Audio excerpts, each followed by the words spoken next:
தமிழகம் எங்கும் Max Gold cash for your gold. Max Gold நீங்க தங்க மட்டும் இல்லைங்க, பிளாட்டினம், டைமண்ட், சில்வர், ரூபினி எதை வேணாலும் விற்கலாம். உங்களுக்கான பணம் ரொக்கமா கையிலயோ இல்லைன்னா பேங்க் அக்கௌண்ட்லயோ உடனடியாக செலுத்திடுவாங்க.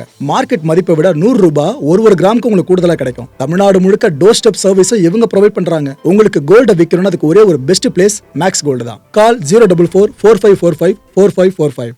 வணக்கம். Big topic with Karthik Mayakumar. நாம் இதுவரைக்கும் எவ்வளவோ குற்ற செயல்களை பார்த்துருப்போம், குற்ற வழக்குகளை கடந்து வந்திருப்போம். அவ்வளோ பேர் பண்ணியிருப்பாங்க, அது நியூஸில் பார்த்துட்டு கடந்து வந்திருப்போம். ஆனால் நெல்லை தென்காசியை பேஸ் பண்ணி ஒரு கும்பல் பண்ணிருக்கு பாருங்க அட்டகாசம். போகிற வரவங்களாம் சரமாரியாக வெட்டியிருக்கானுங்க. அடுத்து கிரைமை பண்ணியிருக்கானுங்க. நல்ல வேலை போலீஸார் பிடிச்சிட்டாங்க ஒரு வழியாக. இல்லைனா தமிழ்நாட்டோட மிகப்பெரிய சட்டம் ஒழுங்கு சீர்கேட்டு நிகழ்வாக அதுதான் அமைஞ்சிருக்கும். இதை பற்றி தான் முழுக்க பார்க்க போகிற நிகழ்ச்சியில் போகலாம்.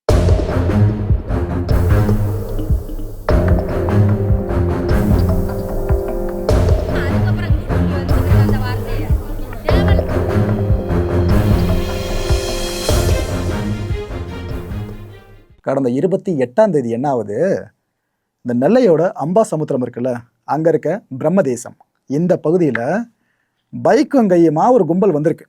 ஃபுல்லாக பைக்கில் வந்திருக்கானுங்க. வந்தவனுங்க ரோட்டோரமாக நடந்து போயிட்டு இருந்த மணிகண்டன் அப்படின்ற பர்சனை பிடிச்சி அவரை மிரட்டியிருக்கானுங்க. சென்னையில் கூட நடக்க பாருங்க, இந்த டாக்ஸி டிரைவர்ஸை கேட்டிங்கன்னா தெரியும், பார்க்கிங்கில் போட்டு வெயிட் பண்ணிட்டு இருப்பாங்க. யாரோ வண்டி புக் பண்ணியிருக்காங்கன்னு. புக் பண்ணது அந்த திட்டு கும்பலாக தான் இருக்கும். திடீர்னு அந்த ஒரு காருக்குள்ளே 4 பேர் ஏறுவானுங்க. வந்து ஏறிட்டு பொருள் எடுத்து கழுத்துக்கிட்டே இல்லை இடுப்புக்கிட்டே வச்சு ஃபோனை கொடு, காசை கொடு, ஓ பர்ஸை கொடுன்னு எல்லாத்தையும் பிடிங்கிட்டு விட்டுருவானுங்க. இது போல விஷயம் நிறைய நடந்துட்டு இருந்துச்சு. அதுவும் பார்க்கிங் லாட்டில் ஃபுல்லாக இருட்டாக வர இருக்குமா, அங்கே ஆள் ஒன்று பெருசாக இருக்காதா. சில ஆஃபீஸ் பீக் டைமில் ஒரு 10 மணிக்கு மேலே கீழே யாரும் இறங்கி வரதுக்கு வாய்ப்பு இல்லையா, அந்த நேரத்தை பயன்படுத்தி வேலையை பார்த்துட்டு இருந்தானுங்க. அவனுங்களை களை எடுக்கிறது பெரிய விஷயமா இருந்துச்சு சென்னையில். அங்கேயும் அதே மாதிரி தான், மப்சல் சைட்லேயே இதே மாதிரி தான் நிலைமை தொடர்ந்துட்டு இருக்கு. இந்த மணிகண்டனை மிரட்டி பணம் பறிச்சிருக்கானுங்க. பணம் பறிச்சது மட்டும் இல்லாமல் அவரோட இடது கை விரல் இருக்குல்ல, அதில் ஒரு கீறி இருக்கணும் போல இருக்குது, காயம் இருக்குது அந்த விரலில். இதுக்கப்புறம் அங்கேருந்து அந்த கும்பல் எஸ்கேப்பு. ஒரு சம்பவம். அதே கும்பல் என்ன பண்ணியிருக்கு, அடுத்த கைவரிசையா சிற்பக்கலை தொழில் கூடம் ஒன்று இந்த வாகை குளத்தில் இருக்குங்க. அங்கே போனவனுங்க அங்கே ஓனரை மிரட்டி நம்ம காசு பார்க்கலான்னு தெரிஞ்சுக்கிட்டு போயிருக்கானுங்க. அங்கே போய் பார்த்தா அதோட ஓனர் செல்வ கணேஷ் ஒரு பர்சன், அவர் அங்கே இல்லை. கடுப்பில் என்ன பண்ணிட்டானுங்க, அங்கே இருக்க பொருட்களை அடித்து உடச்சிருக்கானுங்க. இதே கும்பல் தான். இதுக்கப்புறமா அங்கே வேலை பார்த்துட்டு இருந்த ஊழியர் அவரோட செல்ஃபோனை பறிச்சுட்டு ஓடிட்டு இருக்கானுங்க. எஸ்கேப் ஆனதும் அவனுக்கு பாட்டு வண்டி எடுத்து திடுன்னு போயிட்டு இருப்பானுங்களே, சும்மா போகிறதில்ல. சாலையோரமாக யாராவது போகிறாங்கன்னா அவங்கள அட்டாக் பண்ணுறது, அவங்ககிட்ட எதனா ஆட்டையை போட முடியுமா பார்க்குறது. இதே மாதிரி அவனுக்கு எஸ்கேப் ஆகும்போது சாலையோரமாக ஒருத்தரை அடிச்சிருக்கானுங்க. இந்த கொடுமை நடந்திருக்கு. அடுத்தடுத்த சம்பவமா அடுத்த நாள் என்ன தெரியுமா, 29ஆம் தேதி. இதுதான் மக்களுக்கு கொடுமையே இருக்கிறது இல்லையே. இப்போது திருமண நிகழ்ச்சி சார் நம்ம போகிறோம்னாக்கா எவ்வளோ சந்தோஷம் பூத்து கொடுங்கும். அங்கே திடீர்னு ஒருத்தன் பொருளை போட்டு வந்து எல்லாரையும் வெட்ட ஆரம்பிச்சு அப்படிங்க இருக்கும். அப்பேற்பட்ட விஷயம் ஒன்று நடந்திருக்கு. 29ஆம் தேதி என்ன ஆகுது, ஒரு கும்பல் ஒன்று வருது. இந்த தென்காசி ஆலங்குளம் இருக்குல்ல, அங்கே இருக்க நெட்டூர் பகுதி, அங்கே வரானுங்க. ஆக்சுவலாக அதே பகுதியில் சர்ச் தெருவில் ஒரு திருமண வீட்டில் விருந்து நிகழ்ச்சிக்கு ஏற்பாடு பண்ணப்பட்டிருக்கு. அங்கே ஃபுல்லாக மாப்பிள்ளை வீடு, பொண்ணு வீடு, உற்றார் உணவர்னு அவ்வளோ பேர் சூழ்ந்திருப்பாங்கள, சந்தோஷமாக கலகலம் சிரிச்சுக்கிட்டு. அப்படி இருக்க இடத்துல மாஸ்கை போட்டுக்கிட்டு அந்த கும்பல் இறங்கியிருக்குங்க. இறங்கினவனுங்க கண்ணில் தென்பற்றவங்கள சரமாரியாக வெட்டி தள்ளியிருக்கானுங்க. ஆலங்குளத்தில் நடந்திருக்க கொடுமை இது. அங்கிருந்த மக்கள் கூச்சல் குழப்பம், ஏன்னா என்ன நடக்குதுன்னே புரியல. வாய்க்கா தகராறு எதுவுமே ஆகலை. பேனர் அங்கங்கே வச்சுருக்காங்க, அதனாலே கிளாஷ் பெருசாக ஆகலை. மேக்ஸிமம் இது போல் இடங்கள்லாம் பார்த்தீங்கன்னா பேனர் வைக்கல பஞ்சாயத்து ஏற்படும். அது வெட்டு குத்தடிக்கும் போயதெல்லாம் பார்த்துருக்கோம். ஆனால் இங்கே மாஸ்கை போட்டு வந்து இது போல் வேலையை பண்ணியிருக்கானுங்க.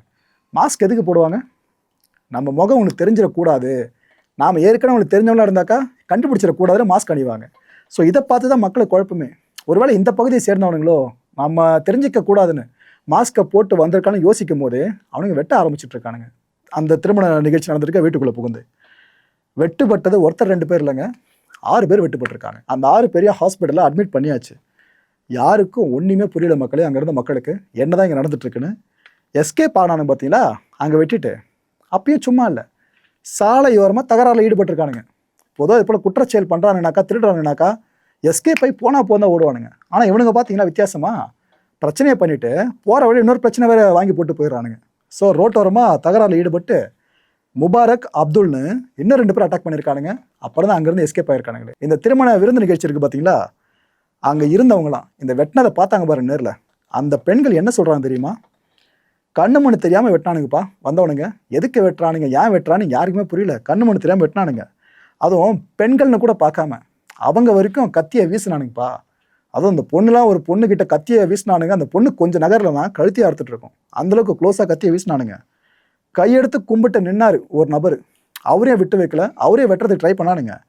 4 பேர் மாஸ்க் போட்டபடி இருந்தானுங்க. அது மட்டும் தான் நாங்கள் பார்த்த ஞாபகம் இருக்குது. மற்றபடி முகத்தை எங்களால் பார்க்க முடியல. இவன் தான் அவன் தான் சொல்லியே வெட்டினாதான் சொல்கிறாங்க அந்த அம்மாலாம். இவன் தான் வந்தான்னு சொல்லி வெட்டினாங்க. அசிங்கமாக கூட திட்டி வெட்டினாங்க. எதுக்கு அப்படி எங்களை அசிங்கமாக திட்டணும்னு தெரியல, திட்டினாங்க. நாங்கள் என்ன தப்பு பண்ணோன்னு இந்த செகண்ட் வரைக்கும் எங்களுக்கு தெரியவே இல்லைங்க. சாதியை பேஸாக வச்சுக்கிட்டு அவங்க இங்கே வந்து எங்களை அட்டாக் பண்ணியிருக்கலாமன்ற எண்ணம் ஏற்பட்டிருக்கிறதா சொல்கிறாங்க.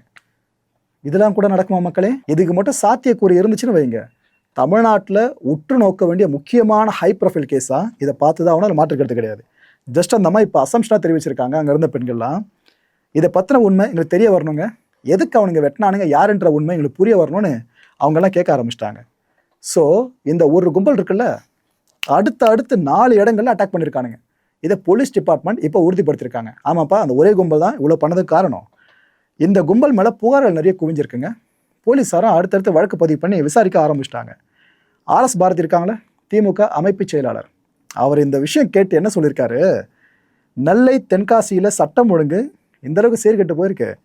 திருமண நிகழ்ச்சிக்கு வந்திருந்தவங்க மேலேயே வெட்டியிருக்காங்க ஃபுல்லாக. முகமூடி அணிஞ்சு வந்த அந்த மர்ம நபர்கள் யார்? தினமும் கொலைன்னு இப்படியே நடந்துக்கிட்டு இருக்கு அப்படின்னு அதான் தமிழ்நாட்டில் சட்டம் ஒழுங்கு சீர்கெட்டு போயிருக்குன்ற துணியில் அவர் ஒரு ஸ்டேட்மெண்ட்டே வெளியிட்டிருக்காருங்க. இவர் மட்டும் இல்லை, பொதுவாக இந்த கவர்மெண்ட் சார்ந்து சட்டம் ஒழுங்கு சீர்கெட்டுற மாதிரி ஒரு குற்றம் நடக்குதுன்னா பல அரசியல் கட்சி தலைவர்கள் கண்டனம் தெரிவிப்பாங்களே, அந்த வகையில் அன்புமணி ராமதாஸ் அவர்கள் பல பேருமே கண்டனங்களை பதிவு பண்ணிட்டு இருக்காங்க. ஸோ போலீஸ் டிபார்ட்மெண்ட்டுக்கு ப்ரெஷர் அதிகமாக பில்டாக ஆரம்பிச்சுட்டு இருக்கா. நெல்லை தென்காசி ஒட்டு மொத்தமாக இருக்க போலீஸாரெலாம் உஷார் நிலைப்படுத்தப்பட்டாங்க. ஒட்டுமொத்த டிபார்ட்மெண்ட்டாங்க. கூடுதல் காவல் படை இருக்குல்ல, இதையும் களமிறக்கி விட்டாங்க.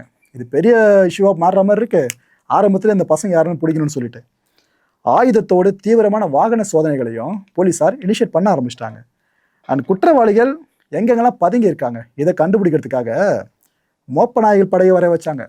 கூடவே ட்ரோன்ஸ் இருக்குல்ல, இதையும் கொண்டு வந்தாங்க. ட்ரோன் ஆப்ரேட்டர்ஸோடு அவங்கள வந்து ஆப்ரேட் பண்ண ஆரம்பிச்சிட்டாங்க.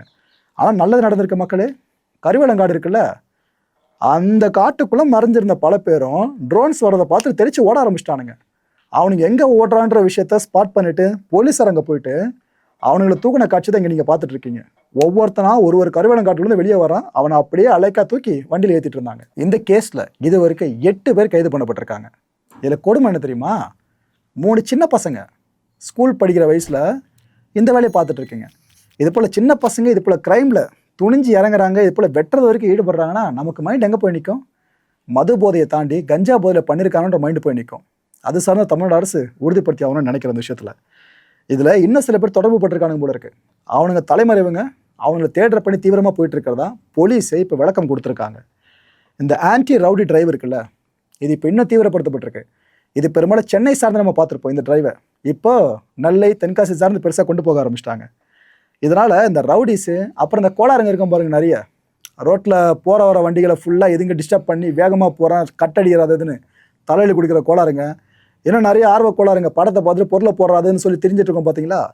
அதுமாரி ஆட்களுக்கும் ரவுடிஸ்க்கும் இந்த டிரைவை பார்த்தா பயம் ஏற்பட தான் செய்யும்.